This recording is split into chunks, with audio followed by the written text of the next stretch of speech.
How would you like a 15% discount to my daily email, the stack of stuff, the show notes, discounts to the conference, all of that? All you need to do is text the word show to 33777. You'll get the annual subscription with a 15% discount to my daily email. You'll get the stack of stuff, the links to the show notes, discounts to the conference, and so much more. All you have to do is text the word show, SHOW, to 33777. Text show to 33777.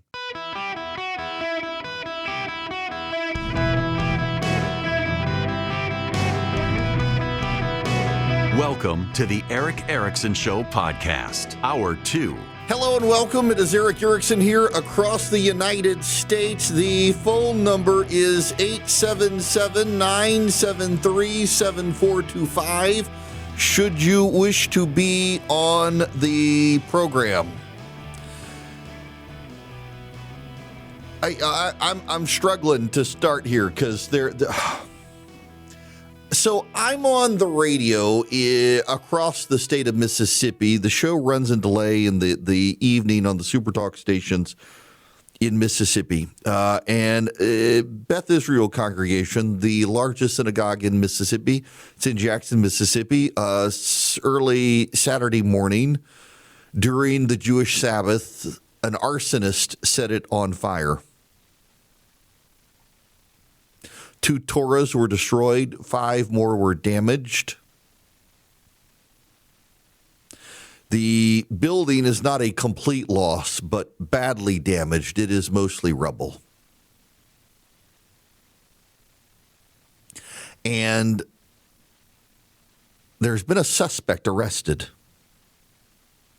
The suspect was arrested because after the fire broke out, a local hospital reported to the authorities that a man had come in with burns that were consistent with being a part of this blaze. A lighter fluid of some kind, gasoline, was used. This person clearly had been impacted by those sorts of burns. Authorities were tipped off. The person has confessed to the crime. Let me read you. This is from a local national public radio. Surveillance video showed a man wearing a hoodie and a mask pouring liquid from a can inside the synagogue. Felton, and just so we know who Felton is, Charles Felton, the chief of fire investigations for Jackson, Mississippi, said Jackson fire investigators received information from an area hospital that led them to the suspect who was arrested Saturday evening. There was a suspect possibly burned at a local hospital. They did go to the hospital, at which point they interviewed the person of interest. That person confessed to having involvement in the fire. The Jackson Fire Department's powers include the authority to charge suspects. They have filed arson charges against the suspect. Authorities are not publicly naming the suspect. We are now more than 48 hours removed from someone trying to burn down the largest synagogue in Mississippi. This was not random vandalism. They did this on the morning of the Jewish Sabbath on Saturday before people got to the synagogue. The library and the administrative offices were destroyed. 2 Torah scrolls stored in the library were destroyed. The main sanctuary, thankfully, was not damaged. And there is a Torah that was rescued from Germany during the Holocaust that was not damaged, thankfully. It was in a glass case. Notably, a number of churches in Jackson, Mississippi have opened their doors to the congregation of the synagogue and said, use our church to worship. God bless them for that. I want to know who the suspect is. And I'm just intrigued that we are 2 days removed now from this. And I'm looking now. I've got multiple newspapers in Mississippi pulled up, all with the most updated story, and none of them have yet covered the story. And I just would like to know who did it. Who do they believe did it? Now, I need to, I gotta raise an issue. So we're watching the situation play out now in Iran, which I want to get to. We're also watching people in this country lose their minds. And we're watching on the far left and the far right creeping antisemitism. The difference is that it has become embedded institutionally within the Democratic Party and not yet on the Republican Party side. But Tucker Carlson, who got invited to the White House the other day by, according to Laura Loomer, J.D. Vance, Candace Owens, and now Megyn Kelly has joined this just asking questions. Did Israel have something to do with this sort of stuff? Nonsense. There's a particular vein of right-wing podcaster that chases clicks, clout, and fame and the revenue generated from the outrage by festering anti-Semitism. Most Americans are opposed, but I need you people on the left and the right. I need you people in the Democratic Party and the Republican Party to pay attention to the voices on both sides who are stirring up anti-Semitism in this country. In the name of just asking questions, they're asking all sorts of questions about the Jews. This is a deeply troubling trend right now in the United States. The only fundamental difference at this moment is that on the left, it is embraced by politicians, and on the right by podcasters. But you're going to start seeing it embraced by politicians on the right unless the right stamps it out. It goes back to my concerns about the Heritage Foundation and not wanting to distance themselves from Tucker Carlson, who's trying to platform Nick Fuentes. And now suddenly you got Megyn Kelly out there saying Nick Fuentes adds views or adds to conversations. I'm sorry, but gay Nazi 20-somethings do not add to any conversation in America. I don't know what's going on. So I gave a quote to Barrett Media that I think a portion of the right has been captured by the conversations on Twitter, and whatever generates attention on Twitter, they go to because it generates clicks and revenue, and that's where I think a lot of this comes from. It's not that these people are per se anti-Semitic, but they understand that if I say something questioning Jews, I'm going to get a lot of clicks, and that's going to generate revenue for me on Twitter. And attention to my podcast from the outrage backlash. People will see my name. All clout is good clout.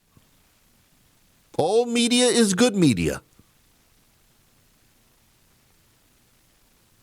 And it's actually not good. We now have a synagogue burned down in Mississippi, partially burned down in Mississippi, by an anti-Semite. We don't yet know who did it. The same synagogue was bombed in 1967 by the Ku Klux Klan because the synagogue and the rabbi there came out in favor of the civil rights movement. You should be troubled by the surge of anti-Semitism, and you should pay attention now that Democratic politicians are starting to rush out and condemn anti-Semitism. Why? Because I can tell you what their polling shows. The Democratic politicians of America rushing out to now suddenly vocally condemn anti-Semitism, they're doing it not individually, but as a group. They're all coming out and they're all echoing each other. I can tell you their polling is showing that it's become a problem, and Americans want normal people in charge, and Americans are starting to question the normalcy, not just of the Democrats, but of the Republicans, as they see the Tucker Carlsons and the Candace Owenses and the Megyn Kellys just asking questions about the Jews and talking up an anti-Semite self-described Nazi in Nick Fuentes. The Democrats are like, we can corner the market on normal. Well, at least we'll pretend to. You and I know they're nuts, but think about the low information voters that are going to be voting in November.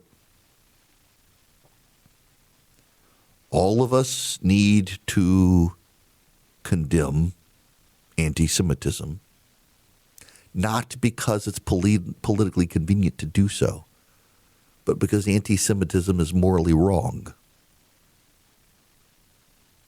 And a lot of the Democrats, I think, who are doing it in large part because they see the polling, not because they see it as morally wrong. In Mississippi now, the largest synagogue, its library and its administrative offices are in ruin because someone went in on the morning of the Sabbath and burned it down. This is the latest in a series of anti-Semitic attacks in this country. We had the attacks on the Jews in Boulder, Colorado. We've had attacks on college campuses. We've had the gunning down of the 2 embassy employees in Washington, D.C. We've had shootings at other synagogues and temples around the country. I can go down the street in Atlanta, Georgia. There's a big mosque in Atlanta. It's a beautiful building, by the way. Islamic architecture, I grew up with it. I find it gorgeous. You don't have barricades and high fences when you approach the mosque. There are a plethora of churches in Atlanta, Georgia, where you can walk in. But if you go to the Jewish Community Center in Atlanta, you got to get through the security gate and make it through the security perimeter to just get to the Jewish Center. There's a temple right next door to my office. It's a beautiful building, too. My gosh, is it beautiful. But it is set back in their security. You don't have security at most of the local churches in Atlanta or even the local mosque, but you sure do at the synagogue and the temple in Atlanta, the Jewish Community Center. You got a lot of security there. Jews should not have to live in fear for their synagogues and temples in the United States or for themselves or their Jewish schools. And yet increasingly they are, because increasingly shrill people online with large platforms are just asking questions. And those questions always involve Jews and the conspiracy of the Jews. It's unacceptable. Absolutely unacceptable. And I would like answers from the state of Mississippi. Who burned down the synagogue? Maybe it was a random nut job, but I doubt it. And I think we're at a random nut job.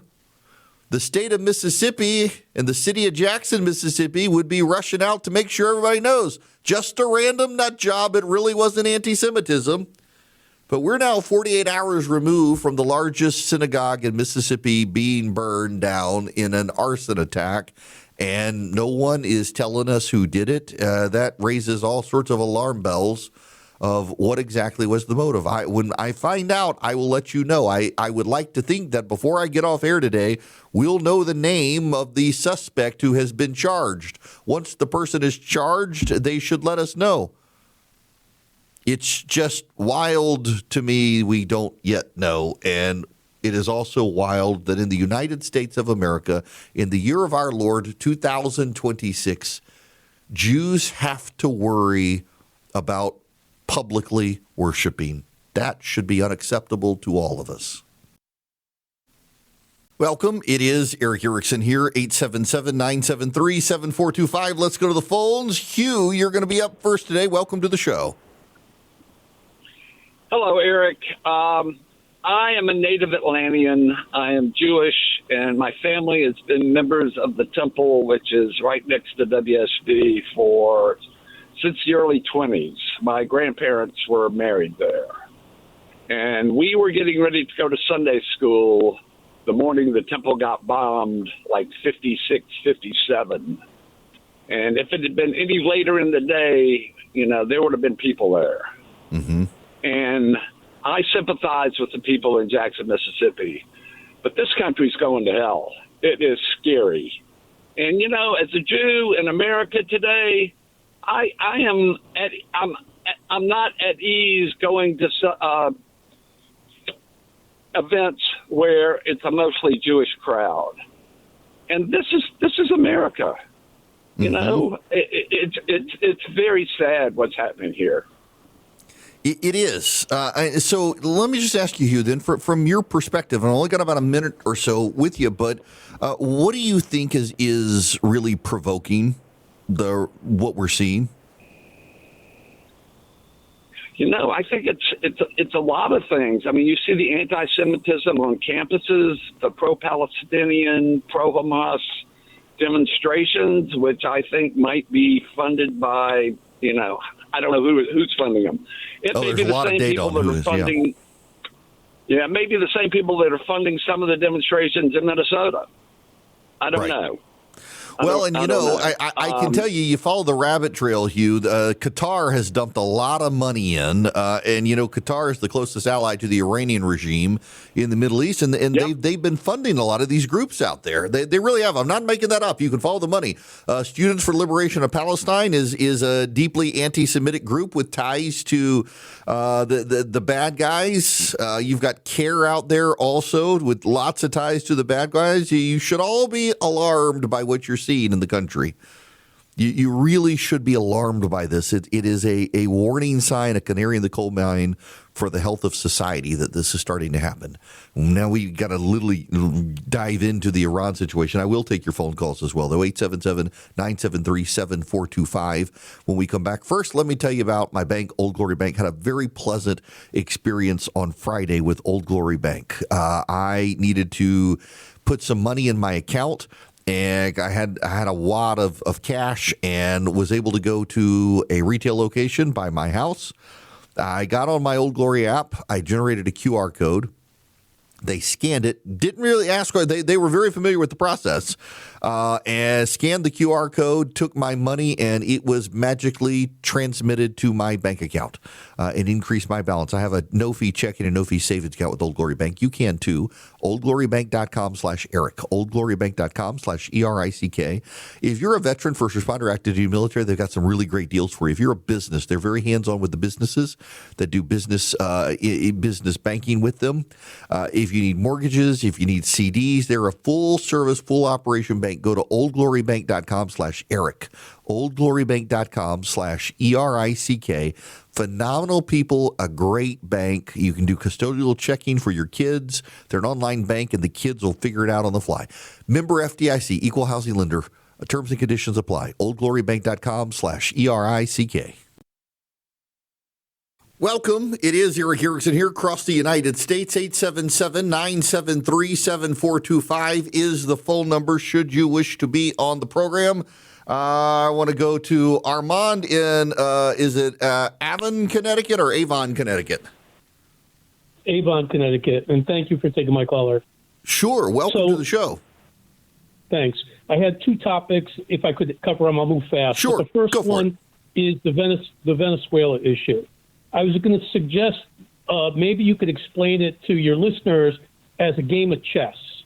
Okay? So if we look at the taking of Maduro in Venezuela, even though he's a male, it's really like taking the queen and putting the king in a check position. And the king is actually Cuba. So by taking Maduro, it's really a check move. And now Cuba, the king, is in danger by another move because they're going to strangle the petroleum and the natural gas reserves that Cuba's very dependent on. So really, it's a chess game, and Cuba was really the prize, not Venezuela. Do you have any comments on that? I completely agree. No, that Yep. yeah, no, it was kind of evident when you looked at. I looked in the background to see how much oil was being imported to Cuba and where it was coming from. I mean, and Cuba's been the prize ever since the Bay of Pigs, right? Right. Yeah. And look, you've got a Secretary of State whose family are Cuban refugees. Right, exactly. So I think the Trump administration is playing a pretty decent game of chess, and everybody thinks Venezuela is the prize, but Cuba, I think, is the king. Mm-hmm. Yep. All right, the other point.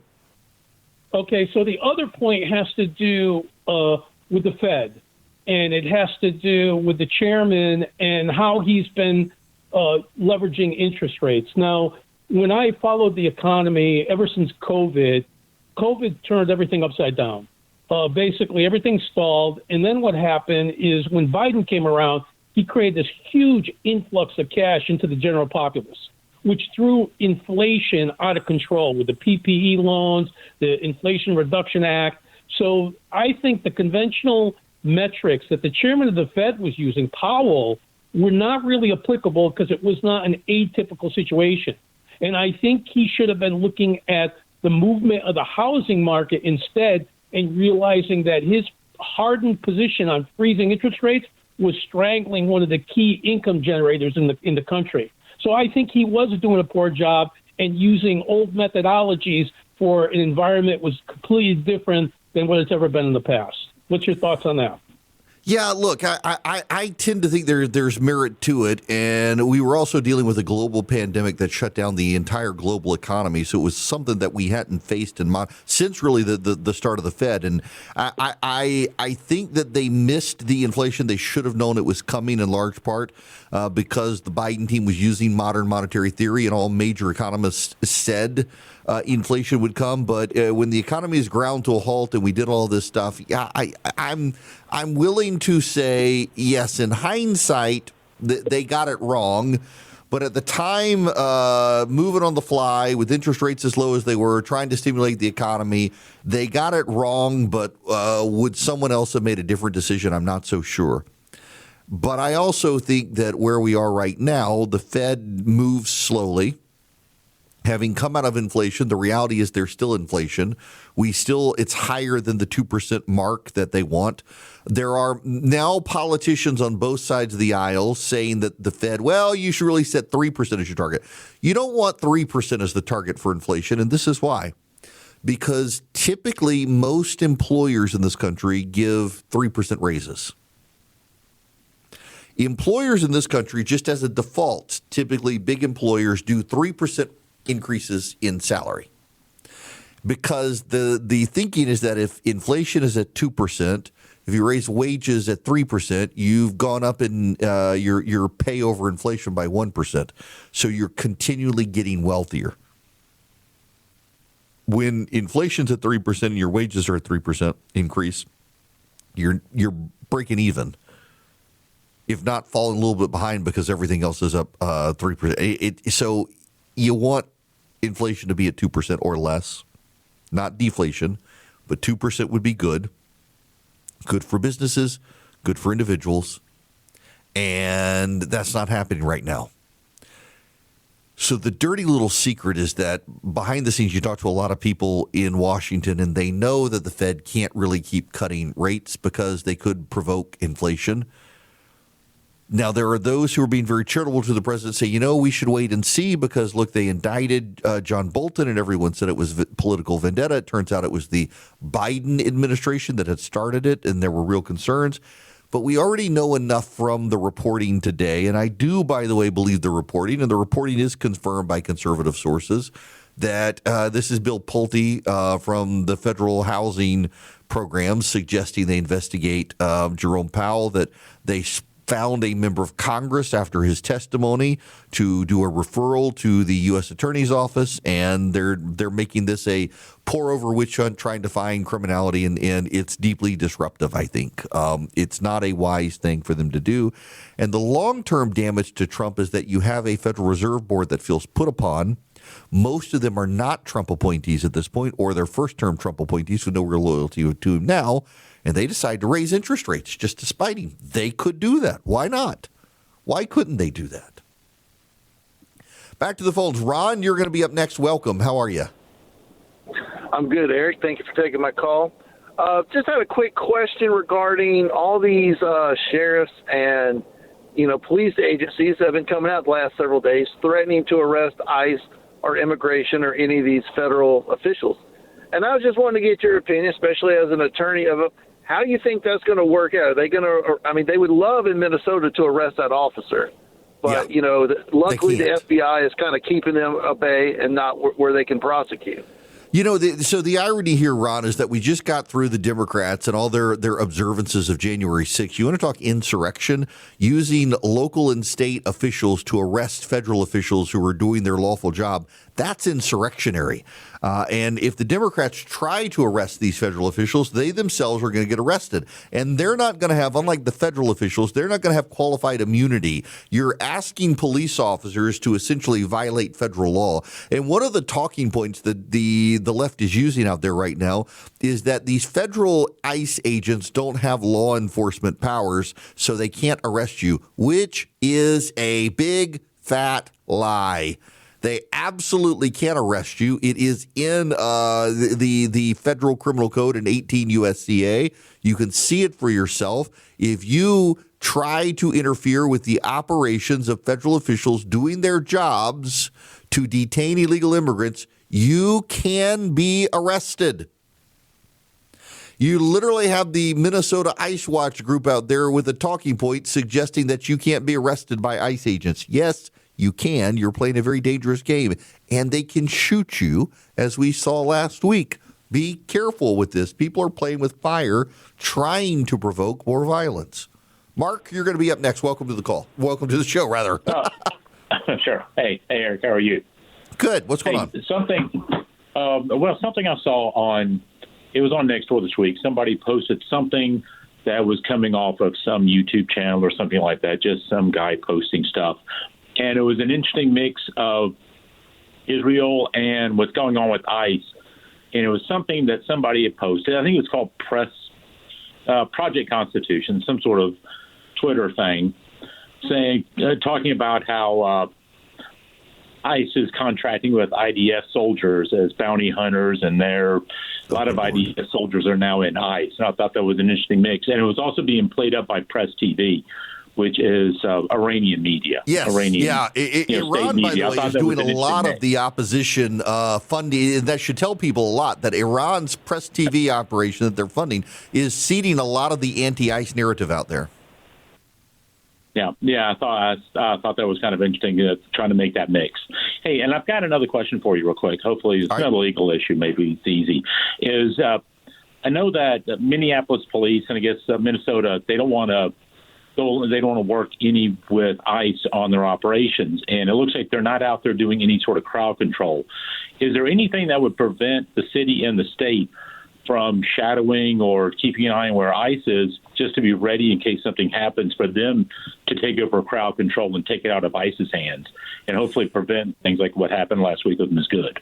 So they can order their local law enforcement to keep an eye on ICE. They can't interfere with ICE's operations. They can keep an eye on them and try to do crowd control if something happens. But if something happens, in those situations, if it's premised on a federal operation, then the feds have a preemption power, and the feds can shut down. This is what's happening with the investigation into the death of Rachel Good, is the local law enforcement was commanded. By the way, you should know the local chief of police says he's on the side of ICE on this, but they now want the local investigators to investigate, and the feds are like, nope, you're preempted. This was a federal operation. This was a federal agent. You don't get the right to do that. So it's not going to end well for Minnesota officials, nor will it end well for local law enforcement if they try to stick their nose in this. It's just not going to go well for them. And they got to be very, very, very careful about what's happening. Now, I wanted, we hadn't spent a lot of time on calls in the last week. There's been so much going on since we got back from Christmas break, but I got to talk about Iran right now. The Iranian regime has begun to stage counter protests. And I want you to understand a couple of things. One, Iran has shut down its cell service and television access and internet. Two, there are some people who have access to Starlink in Iran, and Elon Musk has been working to overcome the jamming techniques of the Iranians with the help of the American military so that people can get video footage out. Three, there's a lot of stuff circulating on social media. Here's how you can tell the propaganda from the crowds that are able to get stuff out. When the crowds are able to get stuff out, you tend to see wide crowd shots of the crowd from a distance of the sea of protesters. When the regime is pushing out propaganda, it's very good, high-quality footage. And when you're seeing people release high-quality footage claiming that actually the crowds have taken to the streets to support the regime, that's your signal that the Iranians are allowing that footage out. Why? Because of the bandwidth and the rate of data quality from Starlink for these protesters is not fantastic. So you're seeing the grainy footage that's somewhat hard to see of the mass crowds in Iran. That's probably legitimate because of the way they're having to transmit it over Starlink to get it out. When you're seeing the high quality HD footage from Iran, that's propaganda because the Iranian regime is restricting the bandwidth and restricting the rate of transmission to their preferred storytelling. The president has said Iran has now reached out to talk about their nuclear weapons program, and he may entertain them. The president has previously said if Iran starts shooting the protesters, we will respond. There have been a series of leaks in the media over the last 48 hours that the American government is looking at options on how to respond to Iran. My suspicion is the president is toying with the Iranians on we may meet with them while actively looking at military strikes in Iran to help the protesters. The protesters at this point are divided. Do they do a different republic or do they bring the Shah back? But it looks more and more like the protesters are in consensus that let's deal with the issue of what comes next after we get there. Right now, let's unite to get rid of the regime. And the pressure is building in Iran to get rid of the regime. The regime has had help from the Chinese and the Russians. The Chinese have come in and said they will stand with Iran against the United States. The United States has thus far stood back. My suspicion is the Israelis are working disruptively inside the country to help the protesters because Israel realizes it doesn't matter which way it falls, the Shah or a new republic, either way would be less hostile to Israel. But this is, by and large, an organic movement. It is not, contrary to the spin of some, an organized American effort in Iran. We're not capable of doing that. These are the Iranian people who have been yearning to breathe free. Someone I trust who is very familiar with Iran and has family in Iran the other day said that what you have to understand is that during the revolution, 80% of the people who participated were true believers and zealots. 20% were charlatans who just understood what was going to happen and they wanted a piece of it. And now you're at 80% charlatans and 20% zealots, and the charlatans can be bought off now. Figuring out who they are is harder, but it's possible to figure them out. A lot of the charlatans have moved their families out of the country. The Iranian parliament has gathered and chanted death to America, but most of the Iranian people don't actually believe the parliament is very legit. Things are changing there, and it's good. And we should support the Iranian people. It is not an American or an Israeli plot. It is a legitimate operation to throw out an anti-American terroristic regime that has spent more money funding terrorism in the world than taking care of their own people. And the fall of this regime would be a good thing for everyone other than the Chinese, the Venezuelans, and the Russians. Welcome. It is Eric Erickson here, 877-973-7425. Should you wish to be on the program, here's some breaking news for you. Many of you won't care, but I care. So, in the PGA, they had that big division between the PGA Tour and then you had Live Golf. Live has fallen apart. Nobody watches it. Nobody cares about it. They shortened the number of rounds and Now they've expanded again. Brooks Koepka decided he wanted out on December 23rd. This is from the president of the PGA Tour, just hit my mailbox. On December 23rd, Brooks Koepka notified PGA Tour his previous affiliation with LIV. He didn't say LIV, just his previous affiliation had concluded. And he subsequently applied for reinstatement of tour membership. This prompted our boards to evaluate how we deliver the best version of the PGA Tour for our fans, players, and partners, and are announcing the returning member program designed to provide an alternative path back to PGA Tour competition for past members who've achieved the highest accomplishments in the game. The returning member program mandates heavy and appropriate limitations to both tour tournament access and potential earnings. We believe properly holds returning members accountable for substantial compensation earned elsewhere. It also includes elite performance-based criteria that requires winning the Players' Championship, Masters Tournament, PGA Championship, U.S. Open, or Open Championship between 2022 and 2025. A perfect loophole for Koepka, Jon Rahm, DeChambeau, and others to come back. Its strict limitations, which Brooks has agreed to, include a 5-year forfeiture of potential equity in the PGA Tour's player equity program, representing one of the largest financial repercussions in professional sports history, with estimations he could miss out on approximately $50 to $85 million in potential earnings. At the request of the tour, Brooks has also agreed to make $5 million charitable contribution, recipients to be determined jointly. But they're going to let him back in now. There you go. All right. Now, I got to tell you about Swiss America. They are, well, I bought gold coins from them because you could see where this thing was headed. So I figured I might as well add some precious metals to my portfolio. And they're the trusted leader in precious metals in this country and have been for 40 years and got a great rating from the Better Business Bureau. And they've been warning people about a secret war on cash. That war on cash, you just take 15 minutes to read the report. You get it completely free. All you have to do is call or text my name, Eric, E-R-I-C-K, to 800-289-2646. See, all that war on cash includes digital forms of currency. It is spreading as the government tries to monitor your purchases. All you have to do to read the Secret War on Cash report is to text my name, Eric, E-R-I-C-K, to 800-289-2646. That's 800-289-2646. You can also go to SwissAmerica.com/Eric, SwissAmerica.com/ERICK. Message and data rates may apply. Swiss America can get that report to you completely free, 800-289-2646.